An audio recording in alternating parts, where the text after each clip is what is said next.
আমার মায়ের দায়িত্ব নিতে হবে না, আমার ভাই বোনের দায়িত্ব নিতে হবে না, শুধু আমার দায়িত্ব।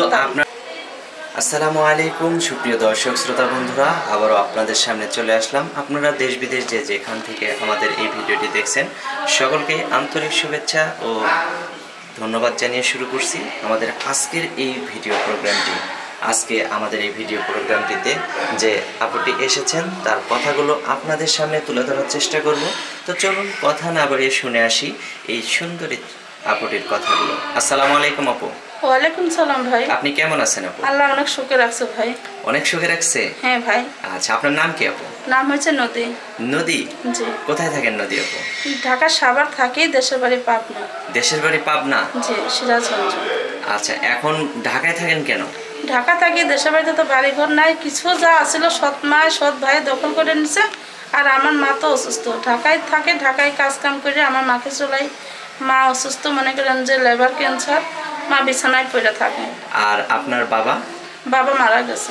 কত বছর আগে আপনার বাবা মারা গেছে? আমি ওটা দেখি নাই, ছোটকালে বাবাটা মারা গেছে। আপনার ভাই বোনের মধ্যে আপনি একাই? না, আমার ভাই বোনের মধ্যে আমার মায়ের পেটের আমি একাই, কিন্তু আচ্ছা আচ্ছা আচ্ছা, মায়ের পেটের একাই আমি, কিন্তু আমার যে সৎ ভাই আছে সে আমাদের দেখাশোনা করে না। আচ্ছা, তো এখন কিভাবে আপনার দিনকাল যাইতেছে? আপনি তো বললেন যে অনেক সুখে আছেন, এর নাম কি সুখ? এটা দুঃখের মাঝে সুখের বোঝা। মানুষের সামনে তো বলা যায় না যে আমি অনেক দুঃখে আছি। দুঃখে থাকলে তো আল্লাহ বলছে অত দুঃখে আছে, তবুও কও যে আমি দুঃখেই আছি। কিন্তু ভাই, যতই আমার দুঃখ থাকলে অন্য একটা মানুষের জিজ্ঞাসা আমি বলবো যে অনেক সুখেই আছে, আল্লাহ আমাকে অনেক সুখে রাখছে। কিন্তু আমার মনের দিক দিয়ে তো কোনো সুখই নাই। এটা তো আমি কার কাছে বলবো? যদি আমার কথাটা কেউ শেয়ার করে তার কাছে আমি মনের দুঃখটা বলতে পারি। আচ্ছা, মানে কেউ যদি আপনাকে ফোন করে বা আপনার সাথে কেউ যদি যোগাযোগ করে তার সাথে আপনার মনের দুঃখটা শেয়ার করতে চাইতেছেন? এটা শেয়ার করতে চাই, এমন শেয়ার করতে চাই যে আমার মা অসুস্থ, বিছানায় পড়ে আছে। আমি তো পারলে অনেক জায়গায় যেতে পারি, আমার রূপ জৈবন আল্লাহর রহমতে সবই আছে, কিন্তু তারপরও যাই না কেন, আমার মাটা অসুস্থ। আচ্ছা, আপনার এখন বর্তমানে বয়সটা আনুমানিক কত হইতে পারে? বয়সটা বেশি নয় ভাই, বয়সটা হচ্ছে 18 বছর। তা আপনাকে দেখতে কিন্তু অনেক বয়স মনে হইতেছে। হ্যাঁ, তা বোঝা যায়। মোটা তো যা মনে করেন গরিব মানুষের ঘরে থাকছে, পান্তা ভাত খেয়ে তারপরে মোটা আছে। যাক, আলহামদুলিল্লাহ।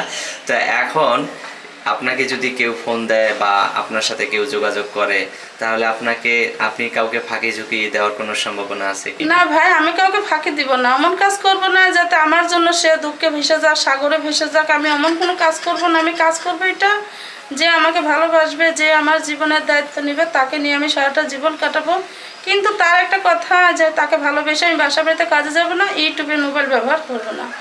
আচ্ছা, অনেক সুন্দর কথা বলছেন আপু। তো আপু, আপনার নামটা আরেকবার শুনতে চাই। আমার নাম নদী। নদী। তো নদী আপু, আপনার সাথে কেউ যোগাযোগ করবে কিভাবে? যোগাযোগ করবে, আমি যে বাসায় কাজ করি সেই ম্যাডাম একটা মোবাইল দিয়েছে। আমার অনেক কষ্ট নিয়ে বেঁচে আছি ভাই। আমি মা যেটাকে বেতন পাই 5,000 টাকা, ওইটাতে মার ঘর ভাড়াই দিব না, মার চিকিৎসা করবো, নিজে ভালো মন্দ খাবো। আপনার ঘর ভাড়া কয় টাকা? ঘর ভাড়া 1500 টাকা। 1500 টাকা? জি। নরমাল বাসা? নরমাল বাসা ভাই, তাই এখানে থাকতে পাই, তাই ধন্যবাদ। আপনার মার চিকিৎসা চলতেছে কিভাবে? মার চিকিৎসা ভাই কোনো মতন চলতে পারে। মনে করেন যে সরকারি মেডিকেলে যাই, কিছু ওষুধ নিয়ে আনি, ওইটাতে মা 10 দিন 15 দিন খায়, আবার মা ভুগে, কিন্তু করতে তো পারি না ভাই। আচ্ছা, তো এখন আপনার ফোন নাম্বার আপনি ভিডিওতে দেবেন? হ্যাঁ ভাই, আমার তো দেওয়ার জন্যই আসা। আমি কোনো খারাপ কথা বলবেন না। আমি একটা গৃহস্থ ঘরের মেয়ে, আমি চাই তাকে ভালোবেসে তার জীবনের সাথী হতে, কিন্তু তাকে ভালোবেসে আমি বাসা বাড়িতে কাজে যাবো না, ইউটিউবে মোবাইল ব্যবহার করবো না। অতটুকু মানুষ, অতটুকুই আমার যাতে একটু পাশে থাকতে পারে। আমার মায়ের দায়িত্ব নিতে হবে না, আমার ভাই বোনের দায়িত্ব নিতে হবে না, শুধু আমার দায়িত্ব, শুধু আপনার দায়িত্বটা নিলেই হবে। আচ্ছা, আরেকটা কথা, সেটা হইতেছে আপনার কি এর আগে কোনো বিয়ে শাদী হয়েছিল? না ভাই, আমার বিয়ে শাদী হয় নাই। আচ্ছা, সত্য কথা তো আপু? আমি মিথ্যা কথা বলবো কেন ভাই? আচ্ছা, ঠিক আছে, আপনাকে অসংখ্য ধন্যবাদ আপু। তো নদী আপু, ঠিক আছে, আর কিছু বলার আছে আপনার? না ভাই, আমার আর কিছু বলার নাই। আচ্ছা, ঠিক আছে নদী আপু, ভালো থাকবেন, সুস্থ থাকবেন। প্রিয় দর্শক, আপনারাও ভালো থাকবেন। দেখা হবে আবার কোনো নতুন ভিডিওতে। এই প্রত্যাশায় আজ এখান থেকে বিদায় নিচ্ছি। আসসালামু আলাইকুম। ওয়ালাইকুম সালাম।